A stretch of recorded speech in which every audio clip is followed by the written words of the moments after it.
Welcome to the Who You Know show, where what you know is important, but who you know can make all the difference in your business, your career, relationships, and life. I'm excited to be joined again here today with Rebecca Contreras. And Rebecca, she's the CEO of AvantGarde. AvantGarde. AvantGarde. I can't read. You know this guy. AvantGarde, and she's a dedicated board member of the Not On Our Watch Texas event and movement, really. So I'm excited you're here today. Tell us about why you got involved in the event and what are you doing here today? Well, so Trevor, I'm super excited because now Texas, not on my watch, Texas is super focused around advocacy and awareness and engaging women in business all over the state to become aware of this issue of online exploitation of our children and our teenagers. And as you know, my story, Lost Girl, I was exploited at my young age by men who shouldn't have been involved at 5, sexually abused at 13, sexually abused, and at 16, exploited by a man who was in his 20s. And, you know, it's not okay. It's not okay for our young people to be exposed to things they should never be exposed to at that age. Yeah. And I think that it's really a shame. The state of Texas is the largest economic state, the largest in job growth, the largest in business economic boom. However, we're number 2 in the issue of human trafficking and sex exploitation of children. See, I knew it was big. I didn't know Number what the 2 in the number nation. 2. What's number 1? California. California. Yes, and we beat New York. And that's not okay. And we shouldn't be proud of all these other things we're doing and not raise awareness and do something about this issue of being number 2. What do you think? I mean, is it because of the sheer size of Texas? Or is it also because of, you know, like who's coming into the country? Do you think some of that has having to do with it? Or what do you think's going on? So based on the research I've done, there are really 2 major reasons. Number 1, the size of the state. Okay. Obviously, California and Texas are the 2 largest, states in the union. But also because we're a border state, and we have a lot of young people and children coming in that are exploited, and we have a major pandemic right now with that. And oh my goodness, children and women and young boys and girls and babies that are exploited. And Houston is number 1. Houston. In terms of the state. Of course, we're in Dallas today here at Now Texas Dallas. We launched in Austin, was our first launch a couple of months ago, and this is our second launch. And I'm just super excited to be connected to this vision. Anything that I can lend my voice and my influence to when it comes to women, children, and empowerment and advocacy, I'm there. Yeah, I love it, and we were just talking with the CEO of the Girl Scouts here in Texas. Yeah, Paula. And she, said they're getting involved, which is really cool. What are some other initiatives or vision you have for expanding? Well, I think L.B. Thomas, who's really the founder of Texas Women in Business, and so now Texas is an initiative of Texas Women in Business. Really, our goal is to just sound the alarm and get as many business women, Mama Bear, Papa Bear, Grandma Bears, Auntie Bears involved to be aware of what are the things we can do on a very practical scale. I'll give you an example of where I've done that. Okay. Today at this event, I brought my 2 baby girls with me. Oh, you did? Okay. They are so adult, cool. Okay. Adult girls, and they have their own babies, our grandbabies, and they're now engaged, and they are blown away by the stats of how their children can be exploited without them even knowing. So through this initiative, I've been able to get my own children involved, adult children, and now they're sharing it with their influence and their network, and it's a ricochet effect of spreading the word on what we need to do to really combat this issue. I love that.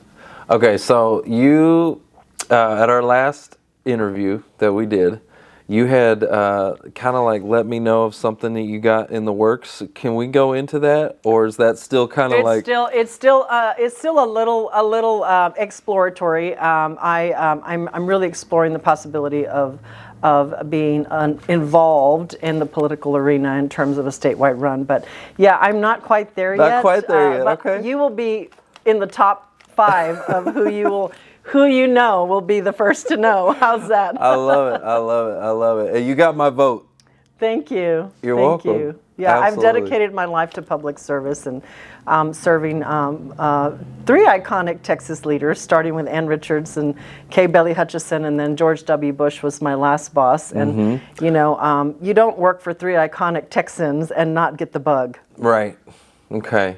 So what do you think, if you go that route, okay, and I don't know why, I just feel like you are, if you if you go that route, what do you think is going to be the biggest thing that you're going to need to help you cross that finish line successfully? So I believe in grassroots, and I believe in mobilization from the ground up and a community engagement. I'm all about, as you know, community impact. It's what I've dedicated my life to. And I believe that every single Texan that's out there should have the opportunity for the American dream, for the Texas dream, which has been my life story. I shouldn't be where I am, but for the grace of God and a lot of good people that came around me and supported me and a lot of hard work. Me too. But I think that everybody should experience what Texas has to offer in terms of the American dream. Texas is pretty cool. It is pretty cool. I mean, I was born here, so I guess I'm a little biased, but you know, I like Texas. I mean, I think for the most part, it is the American dream, right? I don't think there's as much control and all that kind of stuff. We don't need to go into all that, but I like Texas. It's a free state, right? Yeah. We build entrepreneurs here. We grow businesses. We expand communities. Obviously, we don't have a state tax. You know, there's a lot of benefits to living in the state. And as you know, people are moving here in droves, and so we're growing, and the demographic is dramatically changing because of our growth. Moving here in droves and then coming over in droves. So well, the coming over in droves has to stop, right?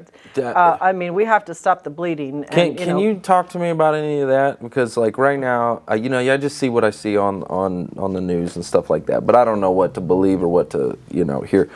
So can you speak to any of that? Well, more and more what I call normal people are running for office and getting elected. Business people, community people, people that actually have worked a normal life and actually have something to bring to the table other than being a career politician. I don't want to be a career politician. God, please. Don't even let me fucking be a career politician. I'm so done with that. It's so funny. So over Christmas, I had my brother over, and I haven't seen him in probably, I don't know, 4 years, something like that. He comes over, and I'm excited, you know. And then politics come up, you know. Politics is so divisive, man. I swear, me and my brother were like going at it, and I had to just stop and say, "Man, I love you. Come here." Like, it doesn't matter when we're like, at the end of the day. Well, listen, you need to come to crazy. Austin on February 8th. A very good friend of mine who's all over the news now talking about her new book, Politics for People Who Hate Politics. She just released it, and she talks about the political divide and how to come together and have healthy dialogue when you disagree on platforms and parties, and how to be friends through it. And what's the healthy way to have a political dialogue?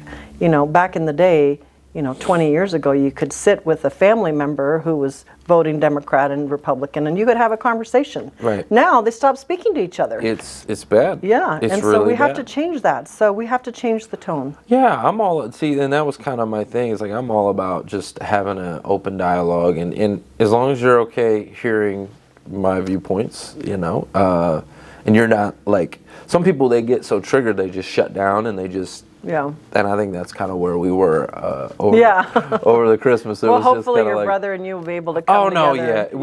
I was like, I saw it and I felt it and it was like, okay, we're starting to like argue. You do a timeout. I was like, all right, we just need to put that to bed. And then later on, he kept kind of like, we started playing the game Cards for Humanity or whatever. We played the kid-friendly version of it. And he started making some like pokes at me. Some little jokes, little pokes about, you know, my political views and stuff like that. And so we just started joking, and it was actually kind of funny to see. I would poke him, like poking the bear, and seeing how triggered he would get. It was kind of funny at a certain point. I was like, man, this is where we're at in this. It is. Day It and is. But hopefully we can change the tone. Hopefully. Well, Rebecca, thanks for coming on the show again, and I'm excited to hear you today. And you have a sneak peek for the audience about what we're going to talk about here today? I'm going to talk about, I'm going to give practical action steps that we can take as moms and as aunties and grandmas and Papa Bears. And I'm also going to talk about the importance of not putting our head in the sand. Because we can put our head in the sand and act like it doesn't exist in Texas. But when the state of Texas is number 2, we have a problem. What is it, do you think, psychologically is going on with people when they put their head in the sand, regardless of the situation? Like, what causes people to just say, ah? I think it's human nature to say that can never happen to me. You know, that can never happen to my child. In the Austin launch, we had a testimony from a woman, incredible. She wrote a book on this, on her daughters. She discovered her 11-year-old had been trafficked for 4 years before she found out about it. And 4 years. 4 years it went on, and she was having an online relationship with an adult man who was exploiting her, and you know, it got so bad that you know, we're talking really disgusting pictures and all sorts of stuff, and she said I will never again think it can never happen to me. And when I heard her and read her story, I was flabbergasted. So I'll share something with you that I haven't really shared before. So growing up, my house became like a homeless shelter. My mom was disabled. She couldn't pay the bills, so we had a lot of people in and out of the house. Every background, ethnicity, everything you can think of. We also had, there was a gay couple that lived in my house. The issue was, not that, the issue was, I think back now and I go, oh my gosh, the boy was 16. 16-year-old boy and like a 40-something-year-old man. Oh, just disgusting. Disgusting. When I think about it now, for me, when I was living in it, and they're living with me, I thought it was strange, you know, to see a grown man with a boy who was close to my age, because I was probably 13 at the time. Yeah. But, man, like... And I know a lot of that was from back then, was from those like AOL chat rooms and stuff like that. That's probably where he got to this kid.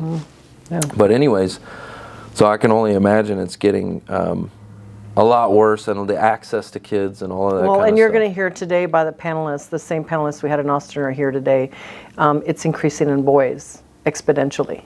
Boys, teenage boys, preteen boys are being trafficked, so it's an issue. Well, I'm glad you're involved in it, okay? And you got my support. If you need anything, you just let me know. Thank you, Trevor. All right, Rebecca. Appreciate you. Guys, that's the show. It's all about who you know. Bye. All right. Thanks for listening to the Who You Know Show podcast.